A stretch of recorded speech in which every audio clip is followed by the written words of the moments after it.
এরপর মমিনুল ইসলাম রুবেল আপনি জানতে চেয়েছেন বাথরুমে উলঙ্গ হয়ে গোসল করা যাবে কি? বাথরুমে কিংবা টয়লেটে যেখানে আপনাকে অন্য কেউ দেখতে পাচ্ছে না এরকম জায়গায় গোসল করলে আপনি শরীরের সমস্ত কাপড় চোপড় খুলে বিবস্ত্র অবস্থায় গোসল করলে সেটি হারাম বা সরাসরি নিষিদ্ধ কোনো কিছু হবে না। আমাদের মনে রাখতে হবে যে একটা সময় পৃথিবীতে মানুষের বেশিরভাগ মানুষেরই অনেক বেশি কাপড় চোপড় থাকতো না, অনেকেরই এক জোড়া কাপড় থাকতো যেটা দিয়ে তিনি তার জীবন পার করে দিতেন। আজকাল আলহামদুলিল্লাহ আমাদের অনেক কাপড় চোপড় রয়েছে। তো যার সামর্থ্য আছে এরকম অবস্থায় তিনি সকল কাপড় চোপড় খুলে গোসল করাটা তার জন্য অনুত্তম।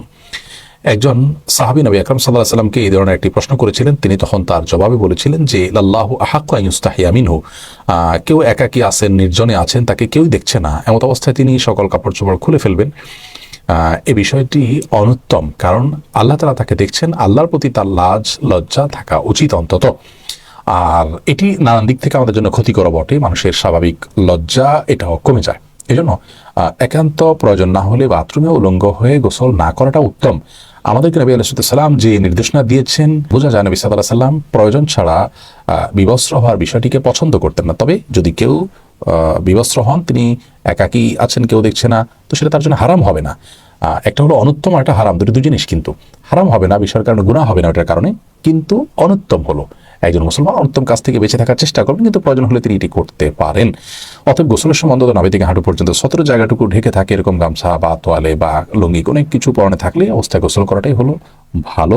প্রয়োজন হলে খতম করার পর অর্থাৎ শেষ করার পর আমরা কোন দোয়া পড়ব? কোরআন খতম করার পর আমরা জানি কোন কোন কোরআনের শেষে 1 পৃষ্ঠা 1.5 পৃষ্ঠা বা আধা পৃষ্ঠা ব্যাপী বিভিন্ন দোয়া লেখা থাকে আরবিতে, এবং লেখা থাকে দোয়া ও খাতমুল কোরআন, অর্থাৎ কোরআন খতমের দোয়া। তো এই দোয়া কতটা অথেন্টিক, আসলে কি নির্দিষ্ট কোনো দোয়া পড়তে হয় কিনা কোরআন কারীম খতম করার পরে, পড়ে শেষ করার পরে? এই প্রশ্ন উত্তরে বলবো যে নবী আলাইহিস সালাতু ওয়াস সালাম থেকে কোরআন কারীম শুরু থেকে শেষ পর্যন্ত তেলাওয়াত করে শেষ করবার পরে নির্দিষ্ট কোনো ফরম্যাটে দোয়া করার বিষয়টি বিশুদ্ধ সূত্রে কোথাও বর্ণিত হয়নি। যে দোয়া আমাদের বিভিন্ন কোরআন কারীমের শেষে আমরা কোরআন খতমের দোয়া বা দোয়া ও খতমুল কোরআন নামে লেখা দেখে থাকি, এটি কোনো হাদিস দ্বারা প্রমাণিত নয়। কোন কোন জায়গায় ইমাম ইবনে তাইমিয়া অথবা ইবনুল কাইয়িম রাহিমাহুল্লাহর দিকে সম্বোধন করে বলা হয়েছে তারা এটা পড়তেন, সেটাও আসলে সঠিকভাবে প্রমাণিত হয়নি। এজন্য কোরআন কারীম তেলাওয়াত করে যদি কেউ শেষ করেন শুরু থেকে শেষ পর্যন্ত নির্দিষ্ট কোনো গদবাধা ফরম্যাটে কোনো দোয়া পড়া, এটা কোরআন সুন্নাহ দ্বারা নির্দেশিত নয়। এটা হলো প্রথম কথা।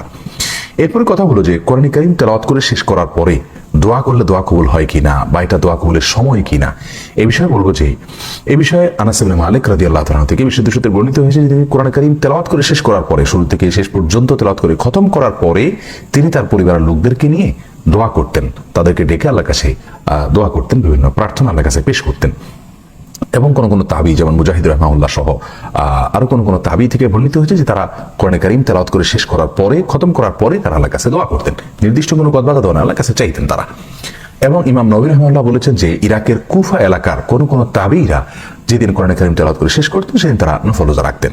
তাহলে মোটের উপরে বিষয়টি এই দাঁড়ালো যে কোন কোন সালাফ তথা সাহাবী এবং তাবিঈন থেকে বর্ণিত হয়েছে তারা কোরআন কারীম তেলাওয়াত করে শেষ করার পরে আল্লাহ সুবহানাহু ওয়া তাআলার কাছে দোয়া করতেন, বড়জন নিজেদের পরিসরে তারা দোয়া করতেন। অতএব এইটুকুকে আমরা যেভাবে প্রমাণিত হয়েছে সেভাবে আমরা আমল করতে পারি, দোয়া করতে পারি।